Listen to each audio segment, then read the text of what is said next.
दोस्तों हम हिसार के आज़ाद नगर के उस जगह पे जहां उपायुक्त का निवास है। उपायुक्त निवास के बैक साइड में एक पार्क है, उस पार्क पे विवाद है और हिसाब दो जवाब दो एक एनजीओ है, उनके जो चीफ है यहाँ के, उन्होंने आरोप लगाया है डीसी महोदया पे कि उन्होंने इस पार्क पे ऊपर कब्जा किया हुआ। उससे पहले भी जो डीसी थे उन्होंने भी इस पर कब्जा किया हुआ था। उनका आरोप है कि ये पब्लिक पार्क है, नगर निगम का ये पार्क है, लेकिन इसको सुरक्षा की नज़र से इसको बंद कर दिया गया है। देखना ये है कि ये पब्लिक का पार्क है या डीसी महोदया ने इस पे कब्जा किया हुआ है। इन लोगों ने जो आरोप लगाए हैं उन आरोप को यही बताएंगे, इन्हीं से हम बात करेंगे। बात राजीव सरदाना है, हम राजीव सरदाना से ही बात करते हैं, वो इस पूरे मामले पे बताएंगे कि ये पार्क जनता का है या डीसी महोदया ने कब्जा किया हुआ है। मुद्दा पूछना चाहते हो? मुद्दा ये है, ये पार्क है, सार्वजनिक पार्क है, जिस तरह मधुन पार्क है पब्लिक के लिए बना हुआ है, नगर निगम के अंदर आता है ये। इसके ऊपर ये बनाया तो गया था लोगों के लिए, एक आम पब्लिक के लिए। पिछले 10 साल से इस पे जितने डीसी है सबका कब्जा रहा है। मतलब जैसे कोई दादा लाई प्रॉपर्टी हो, पब्लिक का पैसा है, पब्लिक की चीज़ है, पब्लिक को हवाले करनी चाहिए। आज़ाद नगर के लोगों ने एजिटेशन भी किया इसके लिए। उस समय के डीसी साहब ने इनको आश्वासन दे के भेज दिया, हम खाली कर देंगे, लेकिन खाली नहीं किया। उसके बाद इन्होंने इस पर फाइबर लगवा दिए। ये चारों तरफ आप देखो, गेट पे फाइबर लगवा दिया ताकि किसी को पता ही ना लगे।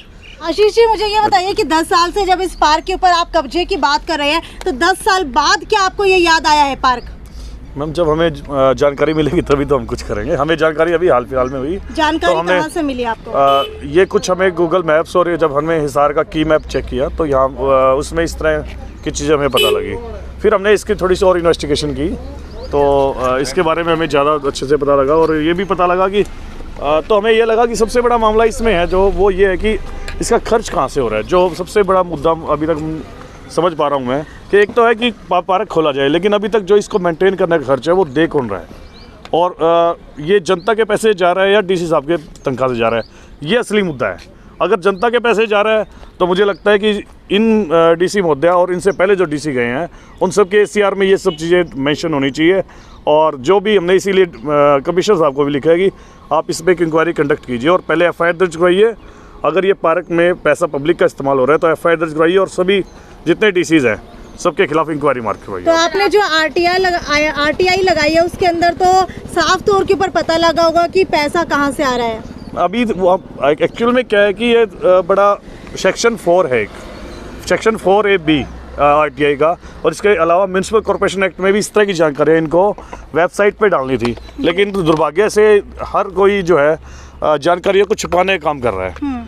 तो हमने कमिश्नर साहब को एप्लीकेशन दी है इस बारे में कि आप हमें इसका डाटा दो, तो जल्द हमें डाटा मिलेगा, हम आपसे शेयर भी करेंगे। आपको क्या लगता है कि जो निगम कमिश्नर है उनकी जानकारी के बिना ये काम जो है पॉसिबल हो सकता है? नहीं, मुझे लगता है कि देखो कोई भी IAS अफसर है, कमिश्नर लेवल के हैं, तो उनके पास काम तो बहुत है और फाइलों का तो ढेर होता है, लेकिन अगर उनके मामले संज्ञान में आ गया है तो अब हमें लगता है कि हमारा जरूर हमें इसके बारे में सोल्यूशन मिलेगा। ऐसा है भाई, ऐसा है। कितने एकड़ में ये पार्क है आपकी मतलब नॉलेज के अनुसार? अभी एकड़ तो हमें मालूम नहीं है, आप अंदाजा देखिए, काफ़ी बड़ा पार्क दिखाई दे रहा है। अगर आप थोड़ा सा नज़र घुमाएंगे तो आप अंदर देख सकते हैं। हमने सुना कि पहले आज़ाद नगर के लोगों ने यहाँ पर दर्शन भी किया। बिल्कुल बिल्कुल, हाँ बिल्कुल ऐसा हुआ था कि ये आज़ाद नगर के लोग जो घूमने के लिए, सैर करने के लिए आते हैं, उन्होंने कहा था कि ये पार्क खोला जाए हमारे लिए। तो आप किस तरीके से इसके पार्क पे जो कब्जा है, आप कह रहे हैं उपायुक्त का कब्जा है, उस उपायुक्त के कब्जे से इसको छुड़वाया जाए, किस प्रकार से लड़ोगे आप? देखो, हमारा अभी हालांकि पाइपलाइन में चीज़ें हैं, लेकिन हमारा मकसद ये है कि किसी दिन हम यहाँ आएंगे, पुलिस को इन्फॉर्म करेंगे और यहाँ बैठ के संविधान की जो प्रस्तावना है उसको पढ़ेंगे और साथ में जो जितने ऑफिसर्स हैं, नेता हैं, ये सब संविधान की शपथ लेके आते हैं। संविधान की शपथ लेके आते हैं कि हम इसकी रक्षा करेंगे, पद गोपनीयता की शपथ लेते हैं। हम उसी का पाठ यहाँ पढ़ेंगे और उनको याद दिलाएंगे कि जो आप शपथ ले रहे हैं वो उस पर कितना खरे उतर रहे हैं, आप खुद अपने अंदर जाकर। डीसी साहब को सिक्योरिटी में दिक्कत है तो अपने हाउस की दीवारें ऊंची करवा सकते हैं, 2 सिक्योरिटी गार्ड एक्स्ट्रा रख सकते हैं, इसमें क्या बड़ी बात है। 10 साल पहले जब ये पार्क बंद किया गया था तो क्या आपके जानकारी में कोई ऐसा मामला आया है कि डीसी को नुकसान पहुंचाने की कोशिश की गई या सिक्योरिटी लैप्स कहीं पर नजर आया? हमने इस बारे में RTI डाली है, यही हम जानना चाह रहे हैं कि हमने खुद पूछा इसमें कि आप बताइए कि कोई FIR दर्ज हुई या नहीं हुई, कि किस तरह की घटना हुई थी, क्या FIR दर्ज हुई और उसमें क्या निकल के आया। तो उसके लिए हमने अभी RTI डाल रखी है, वो पाइपलाइन में चीज़ें जैसे आएगी शेयर करेंगे आपसे।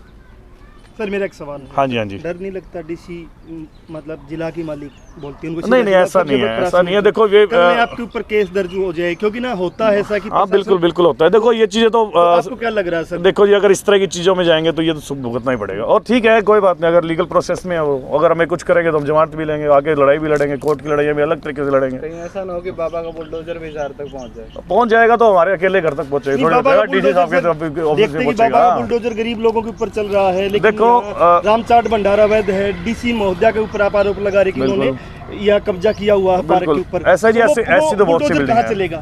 ऐसी बिल्डिंगें तो हम हजारों बता सकते हैं सरकारी आपको, जहाँ फायर एनओसीज नहीं है, ठीक है, या अवैध तरीके से बनी है, या जिनके नक्शेबाजी हैं। औस्ताब नगर निगम के अगर नक्शे मांगोगे तो औस्ता की उनके ही पास ना हो, तो ये चीज़ तो आपको पूरे देश में मिलेगी। क्या आपको लगता है आरटीआई का जवाब आने से पहले आपको इस तरीके से मीडिया के सामने आकर के हिसार की डीसी के ऊपर एलिगेशन लगाने चाहिए? हाँ बिल्कुल, मुझे लगता है कि पब्लिक पार्क है, इतना रिस्क तो लेना ही पड़ेगा। अगर आप एक तो देखो, बड़ा आसान है गवर्नमेंट के लिए और इन अफसरों के लिए कि आपको लीगल में उलझा देंगे वो आपको, और कहेंगे जी एक आरटीआई डालो, फिर 30 दिन जा करो, फिर उसको फर्स्ट बिल में जाओ, फिर सेकंड बिल में सालों पड़ी रहेगी, फिर आप हाईकोर्ट चले जाओ, और वो थकाने के प्रोसेस में आपको वो कागज ही नहीं निकल के आएंगे आपके। ठीक है, हम कह रहे हैं कि अगर आप सही हैं तो अगर आप गलत हैं तो मुकदमा भुगत लेंगे हम, लेकिन पहले ये इसका मामला क्लियर तो करें। ये इन्फॉर्मेशन आरटीआई में या वेबसाइट्स पे डाले, क्लियर हो जाएगा क्या है। ये तो सेक्शन 4 में, ये तो आरटीआई के सेक्शन 4 का वायलेशन कर रहे हैं ना, सेक्शन 4 के वायलेशन ना करके ये सब इन्फॉर्मेशन, ये डाटा वेबसाइट पे डाल दें, हम तैयार हैं हर चीज़ के लिए। सवाल फिर वही उठता है कि आपको अभी तक आरटीआई का जवाब नहीं मिला है, आपको कैसे मालूम हुआ कि ये निगम का पार्क है? ये यहाँ के लोगों से, ये यहाँ से यहाँ के लोकल लोगों से भी पता लगा। हम नगर निगम के कमिश्नर से मिल के आए हैं, उनसे भी बातचीत करके आए हैं, वहाँ से भी पता लगा। अगर उनका ना होता ये तो हमारी कंप्लेंट नगर निगम के कमिश्नर की तरफ से आपको क्या कहा गया? उन्होंने एप्लीकेशन लिए, रिसीविंग करके दिया है ना, हमें क्या कहा, अब तो वो करेंगे एप्लीकेशन और आरटीआई लगाने के बलबूते पर हम इतना बड़ा मुद्दा नहीं उठा सकते। नहीं, आपकी जिस डिपार्टमेंट में आप एप्लीकेशन दोगे वो मिनट में कह देंगे जी हमारा काम नहीं है, आप दूसरे में जाओ। उन्होंने कमिश्नर को देखा है, कोई रीडर को नहीं देखा है, कोई कमिश्नर से मिल के आए हैं हम कमिश्नर से, ऐसा कुछ नहीं है। और यहाँ हज़ारों लोगों ने धरना दिया है पहले, 10 साल पहले हमारे भी नज़र में आई है, अखबार में भास्कर पेपर में आया था ये 10 साल। सर क्या नाम आपका? मेरा जगदीश है, मैं आज़ाद नगर का वासी हूँ और पिछले काफ़ी 20-25 सालों से हम यहीं रह रहे हैं। तो कुछ लोग कह रहे कि जो डीसी हाउस के जो पीछे पार्क है ये जनता का, लेकिन कुछ लोग कह रहे कि नहीं जनता का नहीं है, तो इस पर क्या है कि आप आज़ाद नगर में लंबे टाइम से रह रहे हैं, तो आपको क्या लगता है? वास्तव में ये जो पार्क है ये जनता का ही है, क्योंकि ये डीसी रेजिडेंस बाद में बना है, उससे पहले इस पार्क का निर्माण हुआ था। मतलब डीसी हाउस बना ही बाद में? हाँ, बाद में बना था। मुझे आज भी याद है, तो तब हम यहाँ घूमने के लिए आते थे तो खाली जगह थी, तो उसके टाइम सबसे पहले यहाँ ओपी शौरान थे, तब वो डीसी थे, तब ये बना था। तो उसके बाद उसके टाइम तो इसको हम यूज़ कर रहे थे लोग। उसके बाद एक ख्यालिया नाम का जब डीसी आया तो उन्होंने ये गेट बंद करवाया था, और उसके बाद उन्होंने कहा भी ये गेट जनता के लिए नहीं खुलेगा, ये तो कुछ एक लोगों के लिए बंद करके रह गया। तो बाद में इसका विरोध भी किया था, आज़ाद नगर के लोगों ने भी है ना इसके खिलाफ है ना, जब तत्कालीन एमपी रणवीर गंगवा राज्यसभा के थे उनको भी ये मेमोरेंडम दिया था। तो इस बात की लिपापोती करने के लिए एक छोटा सा पार्क है क्वार्टरों के साथ और स्कूल के साथ इन्होंने बना करके दिया था। आज ये पार्क कुछ एक लोगों के लिए भी नहीं है, कुछ एक या दो अधिकारियों के लिए है। तो इसका गेट है ना किसके लिए खुलता है हमें नहीं पता, बाकी आम जनता जो इतना लंबा चौड़ा एरिया आज़ाद नगर का, उनके लिए इस पार्क के दरवाजे हमेशा से बंद हो चुके हैं। आज़ाद नगर में कोई देखा जाए तो कोई पार्क नहीं है, कोई स्टेडियम नहीं है, लोग कहाँ घूमने जाएं फिर? हाँ, पहले भी ये स्थिति थी, तो इसीलिए पार्क ये सारी सरकारी ज़मीन है जहाँ हम खड़े हैं, पूरा का पूरा एरिया सरकारी ज़मीन का है। इसमें सबसे पहले इस पार्क का निर्माण हुआ था, तो लोगों को घूमने की सुविधा मिली थी। बाद में धीरे धीरे क्या हुआ कि बीएड कॉलेज में भी जो सामने ही पड़ता है वहाँ भी लोग घूमने जाते थे, लेकिन एक वो प्राइवेट जगह थी, ज़रूरी नहीं है कि हमें घूमने दें, तो कभी भी रोक सकते हैं, कभी भी रोक सकते हैं, ऐसा होता है भी, अक्सर रोक देते हैं। अब बाद में निगम ने थोड़ा पीछे क्वार्टरों के पीछे एक पार्क बनाया है, वहाँ लोग जाते हैं, लेकिन बहुत लंबा चौड़ा एरिया है। 2-3 अगर पार्क यहाँ हो या हॉस्पिटल की सुविधा हो, सरकारी ज़मीन है, सब कुछ सुविधा है, लेकिन सरकार इसको यूज़ नहीं करना चाहती। इस कारण से लोगों को छोटे छोटे जो शहर के परले कोने में हॉस्पिटल है वहाँ तक जाना पड़ता है। तो सर मेरा एक सवाल और था, आप यहाँ रोजाना घूमने आते हो, आज़ाद नगर के लोगों में क्या चर्चा है कि एक डीसी जो होता है वो जिले का प्रशासनिक मालिक होता है, प्रशासनिक सबसे बड़ा अफसर होता है, और वो ऐसे कोई कब्जा कर ले जगह पे और लोगों के लिए आना जाना ही बंद कर दे, तो फिर कानून का क्या रहेगा? नहीं देखो, कानून लागू करने वाले भी यही हैं, बढ़ाने वाले भी लेंगे लोग। सरकार तो कानून, आम जनता तो बनाती नहीं, इन्होंने ये निर्माण करवाया, इन्होंने इसका बंद कर दिया। जनता क्या करे, जनता कहाँ कहाँ लड़े अपने अधिकारों के लिए, कहाँ कहाँ जाए? हर जगह आप देखो अव्यवस्था फैली हुई है, बेकायदगियाँ हैं, हम कहाँ जा करके ना हर चीज़ का विरोध करेंगे?